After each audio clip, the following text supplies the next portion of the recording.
అందరికీ నమస్తే. నేను మీ పూర్ణిమ గనిని పీజీ టెక్స్ ఛానల్ నుంచి మాట్లాడుతున్నాను.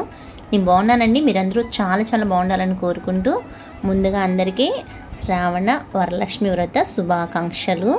శ్రావణ మాసంలో వచ్చే ప్రతి శుక్రవారము స్పెషలేనండి. సో మనము వరలక్ష్మి వ్రతం అనే కాదు, ప్రతి శుక్రవారము స్పెషల్గా రెడీ చేసుకుంటాం అన్నమాట. అమ్మవారి పూజలు నోములు నోసుకునే వాళ్ళు వరలక్ష్మి వ్రతం రోజు అయినటువంటి అంటే శ్రావణ మాసంలో వచ్చి రెండో శుక్రవారం చేసుకుంటారు. కాకపోతే నేనైతే ఈ శుక్రవారము అమ్మవారికి అయితే పూజ చేసుకోలేదండి. కాకపోతే ఇంటి ముందు ముగ్గులు మనము వరలక్ష్మి వ్రతానికి ఎంత ఫేమస్గా పెట్టుకుంటామో అలానే ప్రతి శుక్రవారం పెట్టుకుంటాం అన్నమాట. ఎస్పెషలీ కమలము, పద్మము ఇలాంటి ముగ్గులు పెట్టుకుంటే లక్ష్మీదేవికి చాలా చాలా ప్రీతికరము అనేసి నేను విన్నాను. సో అందులో భాగంగా నాకు తెలిసిన ముగ్గులు వేసేసుకొని రంగులు అద్దుకొని పసుపు కుంకాలతో పూలతో నెక్స్ట్ తామర పూలు ఇట్లాంటి పద్మాలు అంటే చాలా చాలా ఇష్టం అంట. సో మల్టీ కలర్ ఫ్లవర్స్ అయితే నేను యాడ్ చేసుకొని ముగ్గులు పెట్టేసుకుని అందులో రంగులు అయితే వేసేసుకున్నాను. నెక్స్ట్ పసుపు కుంకుమ కూడా పెట్టానండి. పసుపు కుంకుమ మీద అయితే పూలు వేయటం జరిగింది. ఇది నైట్ అంటే థర్స్డే నైట్ 12:30 అలా అయిందనమాట. ఎందుకంటే ఫ్రైడే మార్నింగ్ సో మా సారు థర్స్డే నైట్ వచ్చారు. మార్నింగ్ అంతా వెళ్ళిపోవాలా, ఆయన మార్నింగ్ దీపం పెట్టేసి వెళ్తారు. నేనైతే దీపం పెట్టలేని పరిస్థితి, అందుకోసమని ఆయన చేస్తారు అన్న ఉద్దేశంతో నేనైతే ఇలా రెడీ చేసేసుకున్నాను అనమాట. ఇట్లా రెడీ చేసే క్రమంలో నాకు నైట్ అయిపోయింది. ఇంకా ఎర్లీ మార్నింగ్ 4:35 అంతా లేచి నేను తలస్నానం చేసి ఇల్లు వాకిలు శుద్ధం చేసి సో వాళ్ళకి దేవుడి రూమ్ అంటే అన్ని సౌకర్యాలు చేసి పెడితే వాళ్ళు పూజ చేసుకుని అయితే ఎవరి వరకు వాళ్ళు వెళ్ళిపోతారు. ఇంకా నైట్ ముగ్గులు వేసాను కదా, మార్నింగ్ ఎలా ఉందో లుక్, మార్నింగ్ వ్యూ అండి ఇది. సో పొద్దున్నే మనకి సూర్యుడు రైజ్ అయ్యేది చూస్తే చాలా ఆహ్లాదకరంగా ఉంటుందన్నమాట. సన్ రైజ్ మాకు ఇంటి మీదకి బాగా కనిపిస్తుంది. సో ఇంకా వంట రూమ్ కానీ నైటే శుభ్రం చేసేసాను. సో వంట రూమ్ శుభ్రం చేయడంతో పాటు ఏదో పిండితో ముగ్గేయడానికి ట్రై చేశాను. అబ్బా అది అంత బాగా కుదరలేదు. సో ఏదో వచ్చినంత వరకు వేసేసి కొంచెం పసుపు కుంకుమ బొట్లు అయితే పెట్టేశానమాట. ఇంకా నేను ఇల్లు అంటే నేను ఫ్రెష్ అప్ అయినాక ఇల్లు తుడవాలా. నేను ఫ్రెష్ అప్ అయిపోయేసి తలారు పెట్టేసుకొని ఇంక ఇల్లు తుడిచేద్దాము. వంట రూమ్ అంతా శుభ్రం చేసి పెట్టేస్తున్నాను. ఇంకా బయట శుభ్రం అయింది, ఇల్లు ఒక్కటే శుభ్రం చేయాలా. మనం ఫ్రెష్ అప్ అయిపోయేసి ఇంకా ఇల్లుని శుభ్రం చేసేసి నా రొటీన్ నేను చేస్తా అంటే వాళ్ళ పూజలు పునస్కారాలు అలా కంప్లీట్ చేసుకున్నారు. మా పిల్లలు మా సార్ అయితే ఇవాళ పార్టిసిపేట్ చేశారబ్బా. సో అందులో భాగంగా మా ఏంజల్ వచ్చి దేవుడి రూమ్ సామాన్లంతా క్లీన్ చేస్తూ ఉంది. మా వాడు వచ్చి టిఫిన్ పెట్టిస్తున్నాడు. మేము ప్రతిరోజు కాకెత్తుపై టిఫిన్ పెడతామన్నమాట. ఇంకా ఆయన హరీబరీలో ఈరోజు కొంచెం ఎర్లీగా వెళ్ళాలి. వాళ్ళ స్కూల్లో వచ్చి శాంతారాం సార్ది స్టార్చ్ ఆవిష్కరణ అనమాట. అందుకని పిల్లలు ఫ్రైడే అయినా సాటర్డే యూనిఫామ్ వేసుకొని రమ్మన్నారనేసి వీళ్ళు నిన్నంతా అంటే బీభత్సంగా రెడీ చేశారనుకోండి. ఒక అకేషన్కి ఫంక్షన్కి రెడీ అయితే అలా ఉంటుంది అది. నేను దారం పెట్టుకొని తిరుగుతున్నాను కదా, మా వారికి కట్టామన్నమాట ఇవాళ. సో ఇంకా ఇట్లా మామిడి మండల ఇచ్చి పంపించారు. కింద వరలక్ష్మి వ్రతం చేస్తున్నారు మా అత్త వాళ్ళు. సో వాళ్ళు ఇచ్చి పంపించారు. మనకి శుక్రవారమే కదా, వరలక్ష్మి వ్రతం చేసినా చేయకపోయినా మామిడి మండలు పెడితే బాగుంటుంది కదా అని నేనేం డెకరేషన్ అయితే ఏం చేయలేదు. యాజ్ యూజువల్గా అలానే గుచ్చామన్నమాట. సో ఇంకా కొన్ని మండలు దొరికితే ఏడైతే మా వాడు పైన పెట్టాడు, ఇంక వాళ్ళ డాడీ వచ్చి అడ్జస్ట్ చేసుకుంటాడు కదా అనేసినని ఆయన సూర్య నమస్కారం చేసి ఇంట్లో అంటే దేవుడి రూమ్లో జస్ట్ నీళ్లు మార్చడము, పూలు మార్చడము, పాప ఇవి ఇవి తోమిచ్చినది కదా కామాక్షి దీపం అవంతా వాటికి బొట్లు పెట్టేసి దీపం అయితే పెట్టేశారండి. పూజ అయితే ఏం చేయలేదు. నేను నెక్స్ట్ వీక్ నోచుకుందాము, వాయినాలు అవంతా ఇచ్చేది నెక్స్ట్ వీక్ పెట్టుకుందాము అని అయితే ప్లాన్ వేసుకొని ఇంకా ఫస్ట్ వీక్ వచ్చి సింపుల్గా చేసుకున్నా. సెకండ్ వీక్ వచ్చి డౌటే అనమాట. ఫస్ట్ వీకే డౌట్ వచ్చింది. సో థర్డ్ వీక్ చేసుకోవచ్చు, ఏమైపోతుంది దగ్గర పౌర్ణమి అది ఉంటుంది. సో ఇంకా బెటర్గా ఉంటుంది, కొంచెము రష్నెస్ కానీ తగ్గుద్ది కదా అన్న ఉద్దేశంతో సో మేము నెక్స్ట్ వీక్ పోస్ట్ పోన్ చేసుకున్నాము. కాకపోతే నా మార్నింగ్ రొటీను ఎవరో అడిగారనమాట, మీరు కుకింగే పెట్టట్లేదు అసలు, మీరు కనిపించట్లేదు అనేసినని. సో ఎలానో మార్నింగ్ ఫ్రెష్ అప్ అయినాను కదా, తలారు పెట్టాలని జారుగా ముడి వేసి వదిలేసి ఇంకా మార్నింగ్ వచ్చి టిఫిన్ అయిపోయి పిల్లలు 8కి అంతా వెళ్ళిపోయారు. సార్ 9కి అంతా బయలుదేరేస్తున్నారు. ఇంకా సార్ క్యారేజ్ ఇచ్చేద్దామని ఉద్దేశంతో రైసు, పప్పు, నెక్స్ట్ అరటికాయ తెప్పించినానండి. అరటికాయ ఫ్రై అనమాట. నేను చాలా అంటే చాలా తక్కువ ఆయిల్ వేసి వంటలు చేస్తున్నాను. ఎందుకంటే ఈ మధ్య కొంచెం కొలెస్ట్రాల్ ఫామ్ అయ్యాయి, అసలు ఏం తినట్లేదు.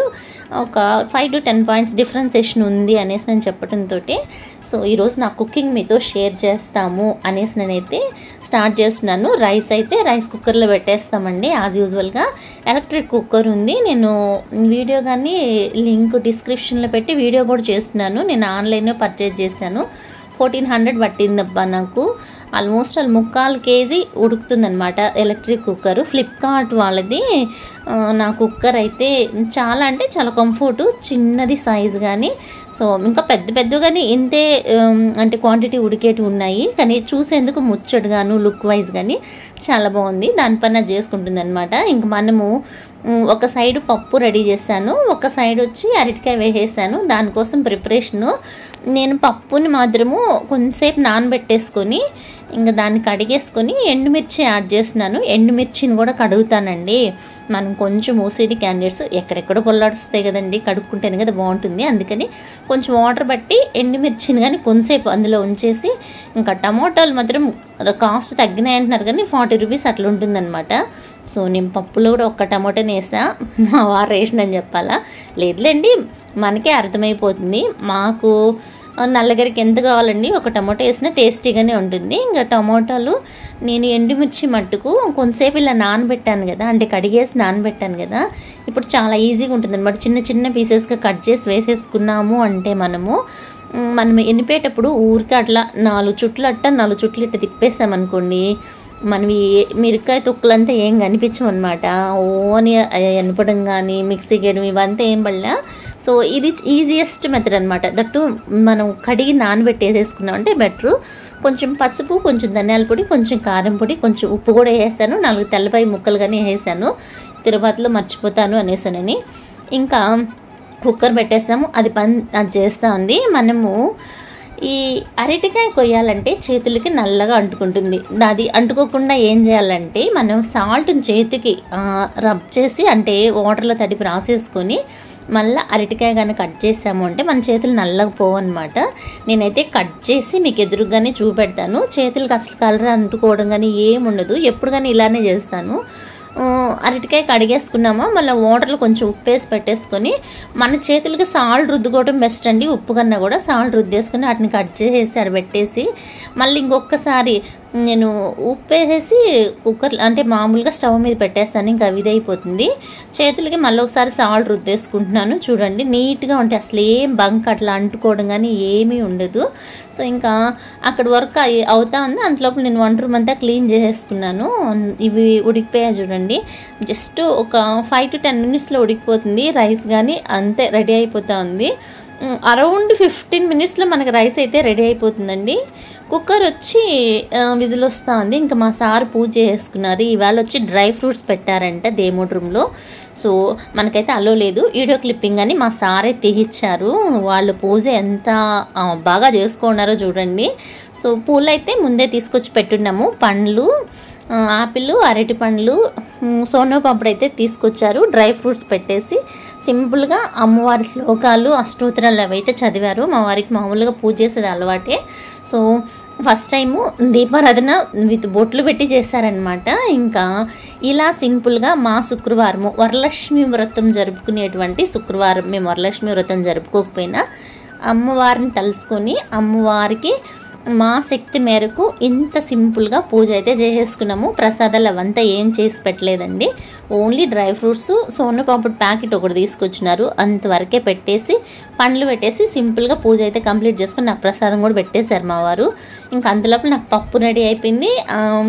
అరటికాయ కానీ ఉడకబెట్టి నేను అయితే అంటే ఆరబెట్టి పోసేసుకుంటాం కదా, వడబోసి పెట్టేసుకున్నా. చూడండి పప్పు. ఇంకా లాస్ట్లో నేను చింతపండు నానబెట్టి పెట్టేసుకున్నా.